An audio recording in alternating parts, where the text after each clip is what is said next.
여러분은 어떻습니까? 모르긴 해도 아마 여러분도 인생 가운데 어려움을 겪다 보면 하나님 언젠가는 나도 그런 돌파하는 믿음 갖고 하나님께서 복을 받는 그런 인생 살리라, 멋지게 간증하는 주인공이 되리라 라는 마음도 있지만 너무 힘들면 그 생각도 없어지지 않습니까? 그래요. 오늘 말씀은 그렇게 하는 가운데 왜 하필 저입니까? 라는 말씀으로 이어질 수가 있습니다. 오늘 말씀은 예수님께서 제자를 삼고 이제 제자들을 통해 세례를 베푸시는 것이 지난주의 말씀처럼 이제 요한보다 많아지는 상황이 되었어요. 그래서 이 소식을 누구도 이제 알게 되는가? 바리새인들도 알게 됩니다. 종교 지도자들도 알게 돼요. 해서 이들과의 불필요한 마찰을 피하기 위해 이제 예수님께서 이동하시는 1절 말씀으로 시작이 됩니다. 유대에서 갈릴리로 당시에 가기 위해서는요, 그러니까 갈릴리가 북부에 있고 유대가 이제 남쪽에 있으니까 이 가기 위해서는 사마리아 지역을 관통해야 됐습니다. 그게 가장 빠른 길이에요.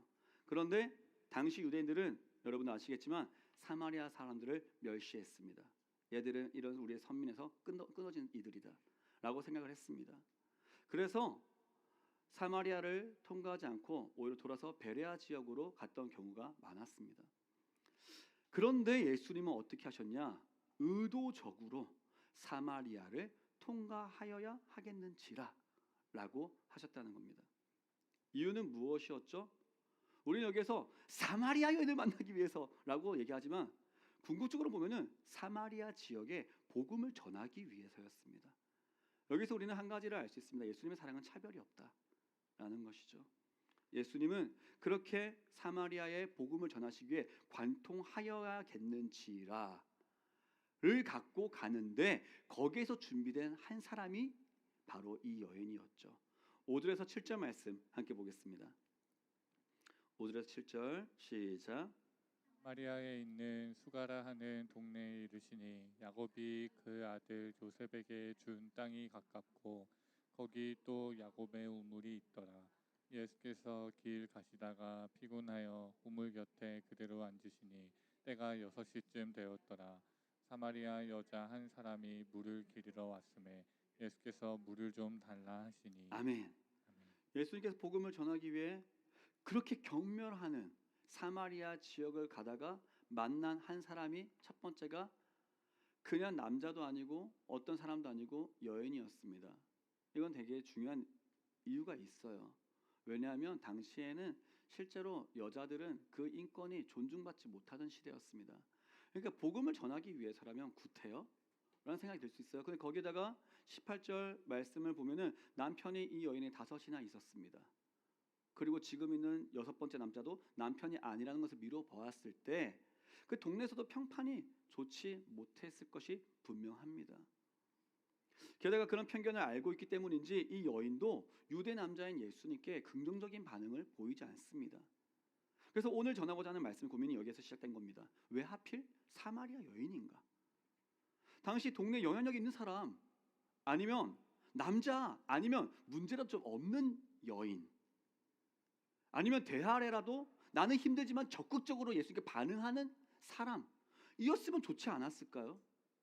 그런데 예수님은 온통 문제투성이인 사람을 만나셨다는 겁니다.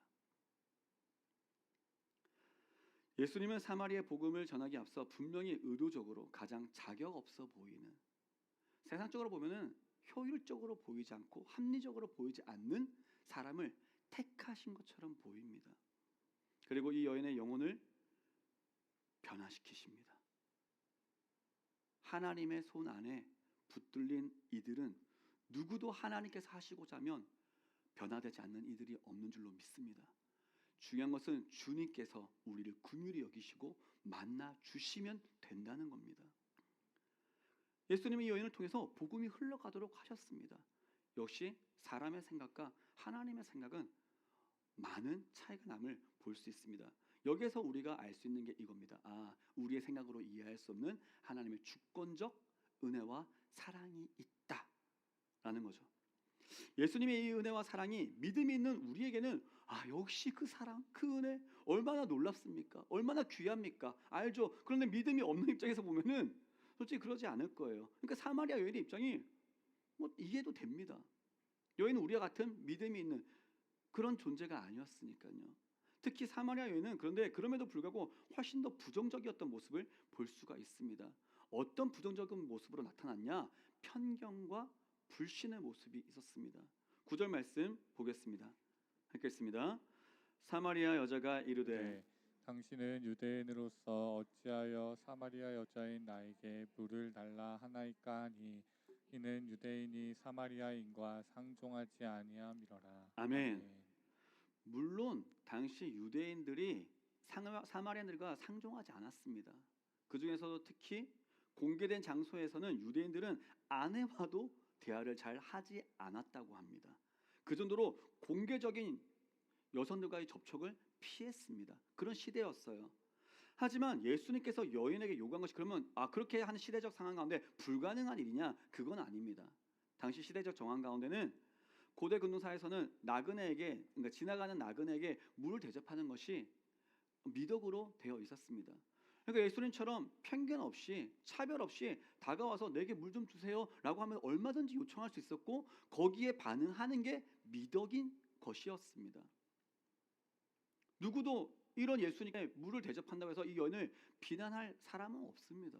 그런데 이 여인은 당황하고 놀라서 한 질문이 아니라 어떻게 유대인 남자가? 하고 그냥 질문한 게 아니라 편견으로 인해 예수님 요청에 거절하는 유대인 남자인 당신이 왜 나에게 물을 달라 하십니까? 닫혀있는 마음을 볼 수가 있죠. 예수님은 여인의 이런 거절에도 불구하고요 여인을 위해서 다시 대화를 이어가십니다. 그리고 이렇게 말씀하십니다. 너가 하나님의 선물과 또 너한테 지금 물을 달라고 하고 있는 내가 누구인 줄 알았다면 너 그렇게 하지 않았을 거야. 오히려 내게 물을 달라고 했을 거야 라고 얘기를 하는 거죠. 자, 그런데 이어지는 대화에서 보면은 이 여인의 연약함이 다시 드러납니다. 11절 12절 말씀 함께 봅니다. 시작.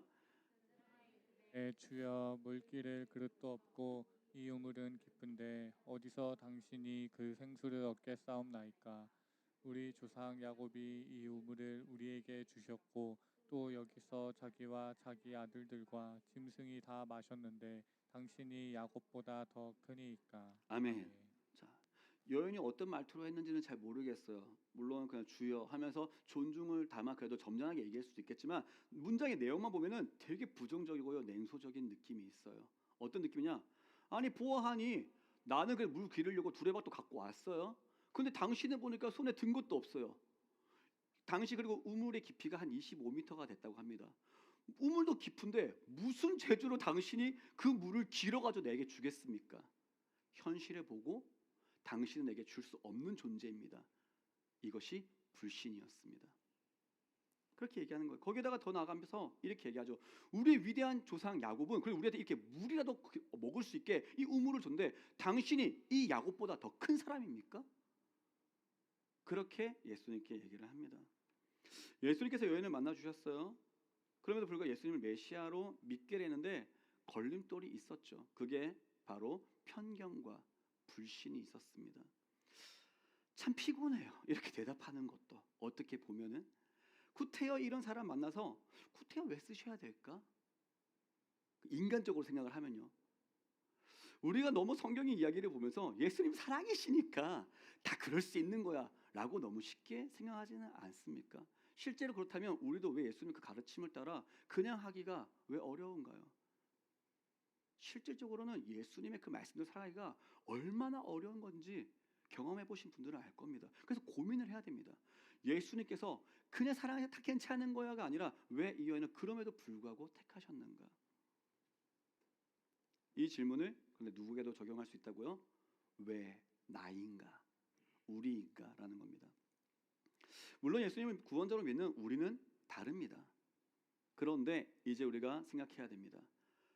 실제로 믿음으로 살아내는 모습은 어떤가라는 거죠. 나는 예수님 메시아인 거 믿어요.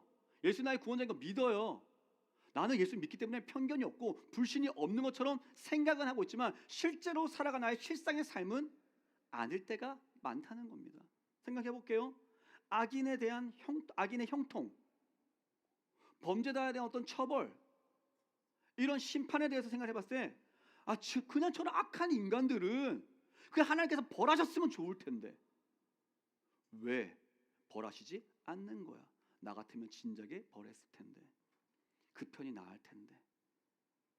말씀과 내 실상에 충돌하고 있는 부분들이 있을 수가 있죠. 뿐만 아닙니다. 저 사람보다 차라리 나를 더 잘되게 해주셨으면 내가 더 잘했을 텐데. 그리고 저런 사람이 잘 되는 건 좀 아닌 것 같은데. 결국 편견과 불신이라고 하는 것은 하나님의 말씀에 반대되어지는 저항하는 모든 것들이 그로 인해 편견과 불신으로 이어질 수가 있습니다. 결국 우리가 믿음을 갖고 있다고 하지만 실질적으로 우리가 살아가는 삶에서는 그것이 부딪히는 일들이 많다는 겁니다. 하나님의 또 일하심을 기대한다, 믿는다고 하지만 실제 내 삶을 보면 미래에 대한 불안과 염려가 가득합니다. 이처럼 하나님의 일하심에 대해서 또 다른 사람에 대한 판단에 대해서 또 믿음에 대해서 악인의 형통에 대해서 성공과 복에 대해서 등 다양한 부분에서 우리의 편견과 불신이 꿈틀댈 때가 있다는 겁니다. 그러니까 막 저항이 되는 거예요. 왜? 이런 생각과 감정에 붙잡히는 이유는 말씀을 몰라서가 아닙니다. 잘 알고 있어요. 말씀은 아는데 뭐가 문제냐? 내 감정대로, 내 마음대로 하고 싶은 욕망이 끊어지지 않기 때문입니다. 왜 이런 나를 구원하셨는가? 왜 이런 나를 쓰시고자 하는가? 라는 것에 대한 대답을 우리가 알아야 합니다. 이것은 나의 어떤 선함과 내게 쓸만한 구석이 있어서가 아니라 전적인 하나님의 의지이고 은혜입니다. 하나님이 이런 내게 좋은 것을 주시고 구원하셔야 할 만한 이유가 내게 없습니다. 자, 그러면 여인을 통해서 마찬가지죠. 여인을 통하여서 복음을 전하고자 하셨던 하나님의 주권적인 그 은혜가 있기 때문에 그가 쓰임 받았고 오늘 우리도 이 자리에 있다는 것을 우리가 먼저 기억을 해야 합니다. 그리고 또 이렇게 생각할 수 있죠. 왜 하필 그러면 내게 믿음이 있어서 나는 더 참아야 하는가? 왜 이런 일들을 겪어야 하는가? 라는 고민 가운데도 먼저 이런 나를 택하신 하나님의 주권적인 은혜와 사랑이 먼저 알고 있어야 그 다음 행보로 이어질 수 있다는 것을 기억해야 합니다. 일반적인 사람이라면 이처럼 편견으로 가득 차고 냉소적인 태도를 보였던 여인에 대해서 좋은 것을 주고 싶다가도 그냥 말하라 했을 수 있습니다. 우리도 마찬가지죠. 우리의 중심 그리고 마음을 아시는 하나님께서 이런 우리를 괘씸하게 여기셔서 반응하지 않으셔도 누구도 하나님 왜? 라고 할 수는 없습니다. 하지만 예수님 어떻게 하셨습니까? 그렇지 않으셨습니다.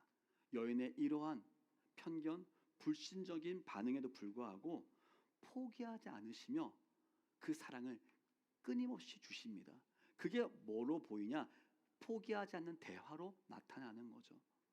예수님은 여인과 우리의 연약함 그리고 이 어리석음을 아심에도 불구하고 지금도 대화를 이어가고 계십니다. 여러분의 마음 가운데 성령님께서 주장하시며 말씀하시고 말씀을 듣는 가운데 깨닫게 하시고 끊임없이 여러분에게 오늘도 지금도 말씀하고 있는 줄로 믿으시는 은혜가 믿어지는 은혜가 있기를 바랍니다. 멀리 계시고 나는 모르겠는데 그냥 옛날 이야기인데가 아니라 오늘도 내게 말씀하고 계신 주님, 포기하지 않으시는 주님이 계십니다. 예수님의 이 대답은 여인의 이 편견과 불신의 논리적인 반박이 아니었습니다. 이런 이유니까 그런 거야. 그건 아닌 거야. 이렇게 얘기하지 않으셨어요. 어떻게 말씀하셨습니까? 13절 14절 말씀 함께 읽습니다. 시작. 예수께서 대답하여 이르시되 이 물을 마시는 자마다 다시 목마르려니와 내가 주는 물을 마시는 자는 영원히 목마르지 아니하리니 내가 주는 물은 그 속에서 영생하도록 솟아나는 샘물이 되리라. 아멘. 여인의 문제가 정확히 무엇이었는지는 모릅니다. 당시 여인의 선택으로 이혼하기 어려운 상황에서 어떻게 남편이 5번이나 바뀌게 되었는지 정확한 이유가 나타나지 않고 있습니다. 지금 있는 6번째 남자도 왜 남편이 아닌지 정확한 이유는 모릅니다. 자, 근데 분명한 것은 있어요. 뭐냐? 문제가 있었다는 겁니다. 어려움이 있었어요. 그리고 이 문제로 인한 갈증이 있었다는 겁니다. 그래서 이제 이 문제를 갖고 우리가 다시 한번 생각을 해보겠습니다. 왜 하필 저인가요? 왜 내게 이런 고통과 어려움이 있습니까? 라는 것을 이제 하나님의 그 은혜 안에서 생각을 해봅니다. 자, 이런 것들을 우리가 왜 하필 나입니까? 라고 하나님에서 묻긴 하지만 이제 객관적으로 생각을 해볼게요. 그런 어려운 고난이 우리 믿는 자에게만 있냐 이거예요. 아니죠. 믿음이 있든 없든 세상에 살아가는 모든 사람에게 누구에게나 문제없는 사람은 없습니다. 그걸 갖고 하나님께서 내게 마치 고난을 주시는 것처럼 생각하는 것도 편견이 될 수 있다는 겁니다. 믿음 때문에 겪는 어려움도 있을 수 있습니다. 복음을 위해서 겪는 어려움도 있을 수 있습니다. 그런데 이것이 꼭 이것 또한 믿음이 아니어도 사회생활을 하다 보면 누구나 겪는 어려움일 수도 있다는 거예요. 꼭 내가 뭐 믿음 때문에 더 참아야지, 인내야지 하지 않더라도 사회생활 생각해 보겠습니다. 자기가 하고 싶은 대로 마음대로 다 할 수 있습니까? 성격대로 다 할 수 있습니까? 아니지 않습니까?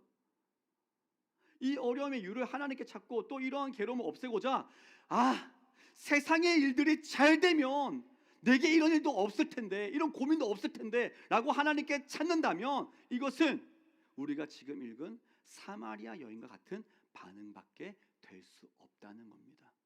사마리아 여인이 어떻게 했어요?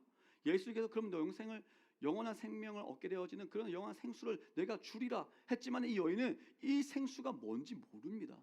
그러니까 그냥 달라고 하고 있는 거예요. 어떤 의미로 달라고 했냐? 마곡과 같은 물이다 라고 생각하고, 그래? 그럼 내가 지금 맨날 이렇게 물기로 오는 것이 아니라 없어질 수 있겠지. 안길로 올 수 있겠지. 우리로 치면은 물질의 문제가 있습니까? 사람의 문제가 있습니까? 사업의 문제가 있고 학업의 문제가 있습니까?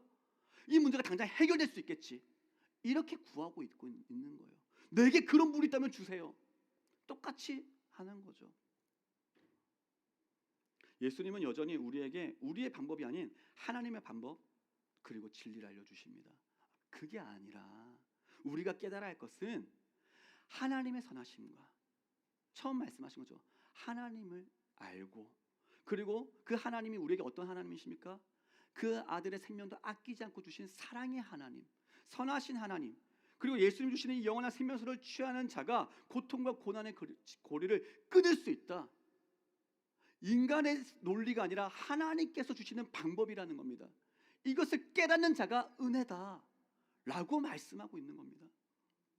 문제의 본질은요, 결국 여인의 알지 못함이 있었습니다.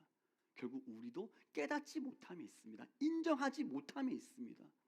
그런데 예수님은 여기에 포기하지 않으십니다. 지금도 여전히 우리에게 부드럽게 사랑으로 일깨워주고 있습니다. 세상이 주는 모든 만족은 일시적이야. 다시 반드시 목마르게 될 거야. 하지만 주님이 주시는 만족은 우리 안에서 영원히 솟아나는 샘물이 되리라. 여인은 이런 예수님 말씀을 또 깨닫지 못하죠. 하지만 그래도 달라지는 모습이 보입니다. 그전에는 당신 나와 무슨 상관이 있습니까? 라고 했다면 그런 물이 있다면 내게 주세요. 자, 그럼 우리 생각할 수 있겠죠. 지금 이 말씀을 듣는 우리는 이제 사마리아인과 닮은 부분도 있지만 비슷한 부분도 있지만 분명히 다른 부분이 있습니다. 믿음이 있습니다. 믿음이 있다면 이 하나님의 은혜 앞에 우리의 이 깨달음을 갖고 바른 반응을 들이며 나갈 수 있기를 바랍니다. 이제까지는 왜 나한테만 이런 어려움이 있습니까? 왜 내게 이런 고난이 있습니까? 아니라 그래. 그리고 이런 고난이 어려움들이 이렇게 채워지면 끊어질 수 있겠지. 이 자체가 다 사마리아 여인과 같은 반응이구나. 내가 지금 구할 것은 주님의 말씀에 집중하고 내가 주는 물은 주님이 주시는 그 영원한 생명수 예수 그리스도 자체, 나를 위한 나를 구원하신 그 사랑, 은혜, 성령님의 도우심, 성령의 충만함이 내게 있으면 지금 당장의 환경이 달라짐이 아닐지라도 나는 이 고통의 고리를 끊어낼 수가 있구나. 이것이 편견과 불신을 끊어내는 믿음의 반응인 것입니다. 포기하지 않으시는 주님의 사랑을 기억할 수 있기를 바랍니다. 그리고 여인은 이 편견 때문에 주님의 말씀에 순종하지 못했지만 우리는 이제 그 말씀 앞에 순종할 수 있어야 합니다. 하나님을 하나님답게 믿고 의지할 수 있어야 합니다. 그때 어떻게 되어지냐? 예수님과 더 깊은 만남으로 들어가며 주님으로 인한 절대적인 만족을 경험할 수도 있는 줄로 믿습니다. 우리가 삶의 고단함, 믿음으로 인한 평안보다 오히려 발목을 잡히고 괴로움이 오는 것처럼 여겨져서 왜 하필 저인가요? 라고 생각을 해보셨거나 앞으로 그런 생각이 들 수 있는 분들에게 이 말씀은 매우 중요한 길이 된다고 얘기를 했습니다. 먼저는 그런 사마리아 여인을 우리를 전적으로 그냥 선택하신 하나님의 은혜. 근데 그 은혜 때문에 우리가 고통스러워진 게 아니에요. 우리의 삶은 그냥 원래 고난입니다. 세상에 그냥 고난 없이 살 수는 없습니다. 아무리 물질이 많은 이들도 누구도 간밤에 보니까 또 제가 잘 아는 유튜브 또 한 명이 또 40대인데 죽었더라고요. 그런 불상사들을 누가 어떻게 다 알며 갈 수가 있습니까? 그 앞에 하나님 왜 내게? 라고 우리가 얘기하는 것이 아니라 오늘 말씀을 통해 이런 나를 오히려 선택하신 하나님의 은혜가 크십니다. 그리고 그 은혜를 더욱더 깊이 알기 위해서는 나의 편견과 불신을 내려놓고 이 고통의 이유를 이길 수 있는 세상 앞에 아니면 하나님 앞에서 다르게 찾는 것이 아니라 하나님 오늘도 주님이 나와 함께 하시며 주님 주시는 그 목마르지 않는 영원한 생명수를 제가 마신다면 주님으로 인해 제가 목마르지 않을 수 있음을 믿습니다 라고 고백할 수 있기를 바랍니다. 결국 이로 인해 여인은 변화되어지게 됩니다. 그리고 이 복음을 전하는 자가 됩니다. 중요한 게 있어요. 여인의 삶이 달라졌냐라는 겁니다. 생활이 달라진 게 아니에요. 다시 남편이 막 더 생기고 부유해지고 이런 얘기가 없습니다. 여인은 그저 그 말씀 앞에 주님과 이후에 있는 얘기 가운데 메시아심을 깨닫고 물동이를 버려두고 사람들에게 달려가 내가 메시아를 만났다 라고 증거하게 됩니다. 우리가 우리의 생각을 깹시다. 내가 어떤 일이 해결되고 무엇이 돼야지만 내가 예수님을 전할 수 있다가 아니라 오늘도 주님이 나를 선택하셨기 때문에 주님 주시는 능력으로 말미암아 그 은혜를 누리고 나면 여러분도 복음의 증인이 됩니다. 그리고 하나님 그렇게 되기를 원하고 계십니다. 오늘도 그런 은혜가 우리 가운데 경험되어지는 그 놀라운 기쁨이 있기를 간절히 축원합니다.